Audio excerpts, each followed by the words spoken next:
Good afternoon, everyone. Today I wanted to talk to you about the book Real Food, Fake Food by Larry Olmsted, read by Jonathan Yett. This is a book that I bought because I thought that it would help me to eat healthier, that it would have a large impact on my health. After the first chapter, I decided that I was wrong, that the book was not going to have a large impact on my health. But at the same time, I was totally addicted to the book. The first chapter, he talks about Parmesan cheese and balsamic vinegar. And it's as much a story of what's wrong with Parmesan cheese in America and balsamic vinegar in America as it is what's right with true Parma cheese made in Parma, Italy. What's right with true balsamic vinegar. And it leaves you just with this overwhelming desire to go to Parma. He talks about a pirate-themed pizza shop that I just really want to go visit. I want to take Parma cheese and drizzle true balsamic on it and taste it and see if it's every bit as good as he says. Then the second chapter, he gets into fish. Very informative. Not nearly so fascinating because there is no, historical background to go to. I'm a truck driver. I haul double tankers. I go out to the dairy farms. I pick up the raw milk. I deliver it to the receivers. I see how dairy farms are run in America. I see how milk and cheese is processed in America. So when he talks about Parma and how they do everything in Parma, to me, that's just fascinating. I so want to go there. There are no stories like that to put behind fish. And after about a half an hour of that chapter, it started to feel very redundant, and I had a hard time finishing that chapter. And then the rest of the book kind of went back and forth. There were chapters like the chapter on wine.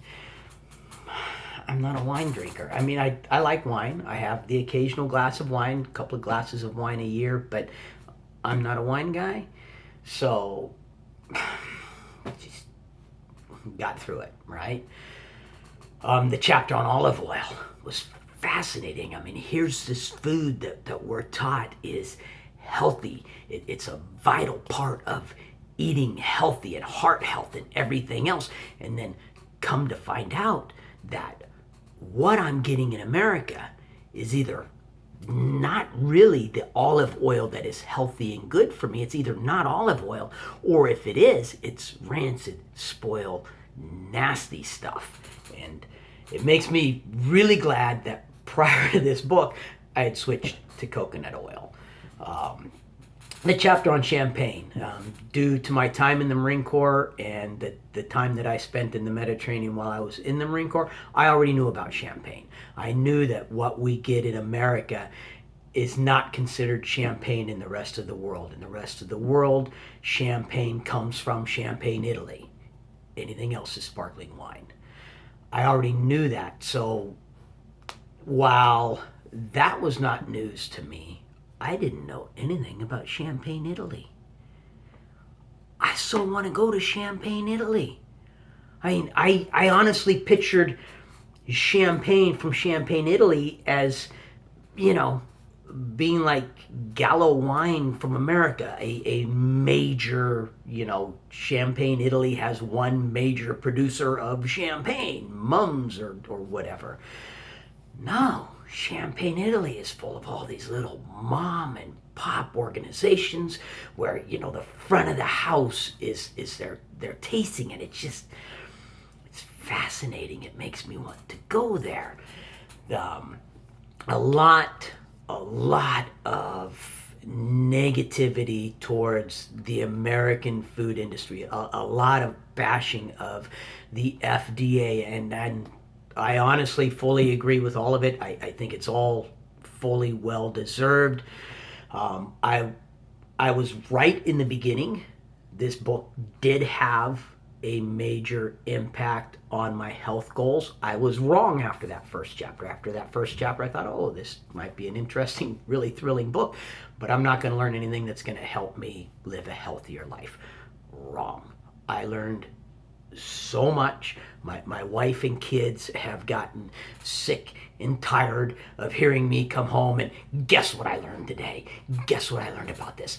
Guess what I learned about that? I learned some stuff we were doing right. He has a chapter on fruits and vegetables. How do you fake fruits and vegetables? Well, you don't fake them in the sense that, hey, a tomato is not really a tomato. You fake it in the sense that that red, ripe-looking tomato that you're buying in the grocery store is not a red, ripe tomato.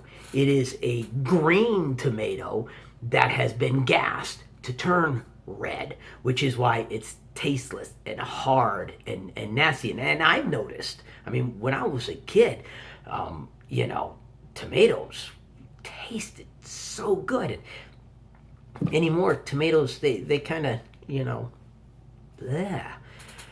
But then he goes on to talk about, hothouse tomatoes and hothouse apples and where to get. And I'm thinking, my wife does most of our grocery shopping at Costco.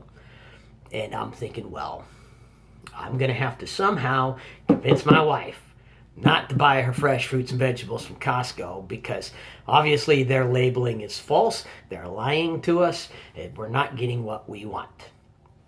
Guess what he mentions? That to his surprise in doing all of his research, the big box stores like Costco are some of the best places to get your fruits and vegetables because they can do a large contract with a hothouse and get you the good stuff. So I had to go to my wife and say, hey, honey, guess what? Good job, proud of you. Yeah.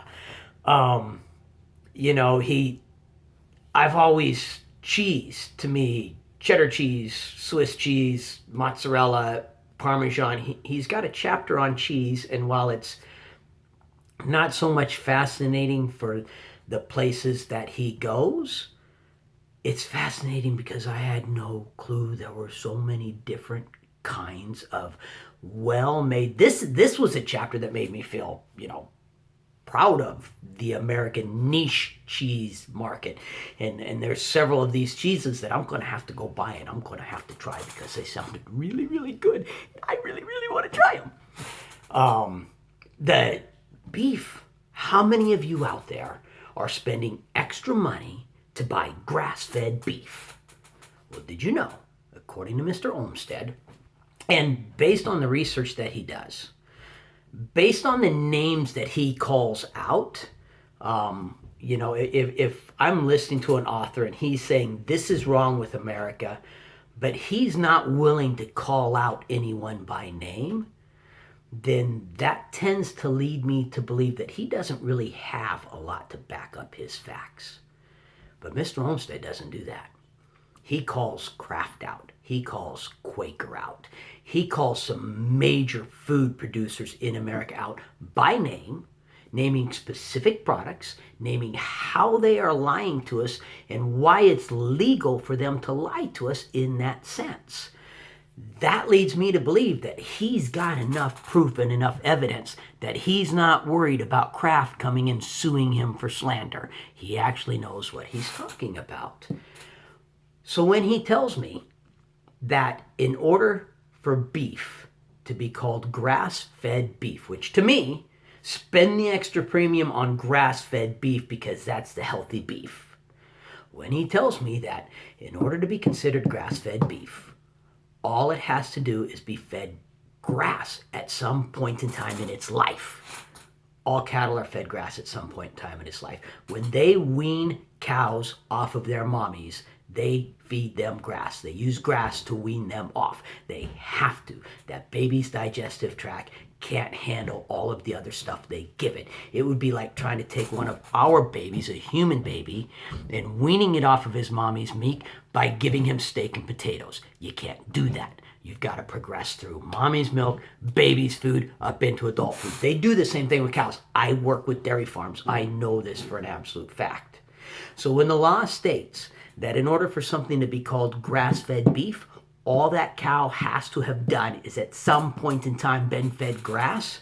And it doesn't matter how long ago that was, 100% of the beef sold in stores can be called grass-fed beef.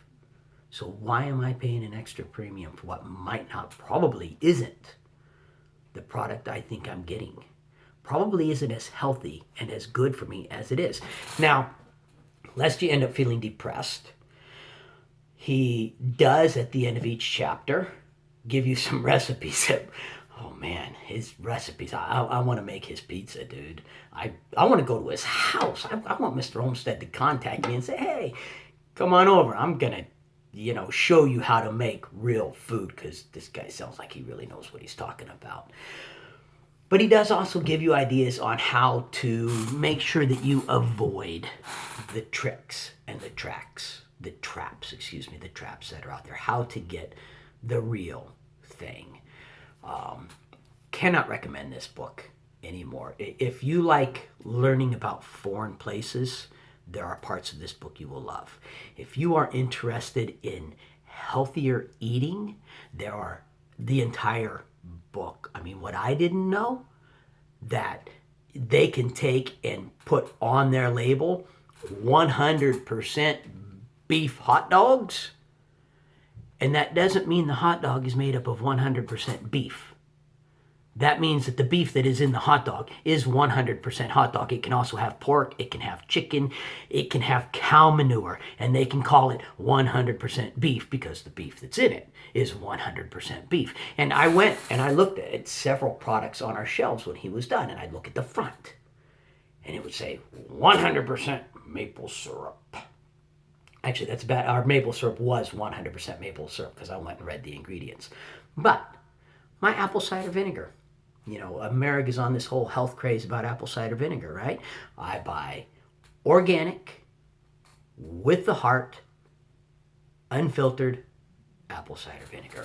According to the label on the front, it is 100% organic, unfiltered apple cider vinegar with the heart. Turn it around. Read the label. Did you know that front, they can lie on that front? I didn't know that. Yeah. That little itty bit in the back where they include the ingredients, that's where they have to be accurate. But even then, there are ways to get around it by saying natural flavorings and all this other stuff. You don't have to say what those are. Well, I go back and I read the ingredients.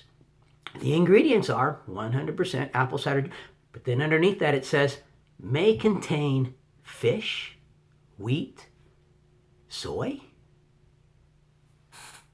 My apple cider vinegar may contain fish? How does fish get into apple cider vinegar? Obviously, I need to buy a different brand of apple cider vinegar, don't I? And I'm gluten-free. May contain wheat. That means that apple cider vinegar I'm taking probably has gluten in it. Because if they say may, then it probably does.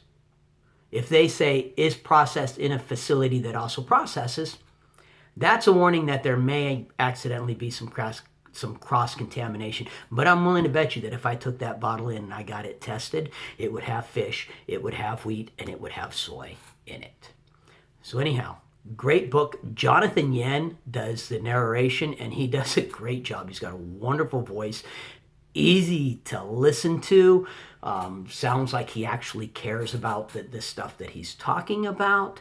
Just honestly, no negatives whatsoever about this book. A favorite. My family is getting sick and tired of me talking about it, so it's about time I did this video. My video is already over 14 minutes. With my other videos, I've been told I need to make them at least 10 minutes. So I've been trying to make them 10 minutes, and there have been books where I struggle to come up with 10 minutes. I'm struggling to shut up and shut down right now. So that's what I'm going to do. I'm going to shut up. I'm going to shut down. I'm going to say goodbye. Get this book.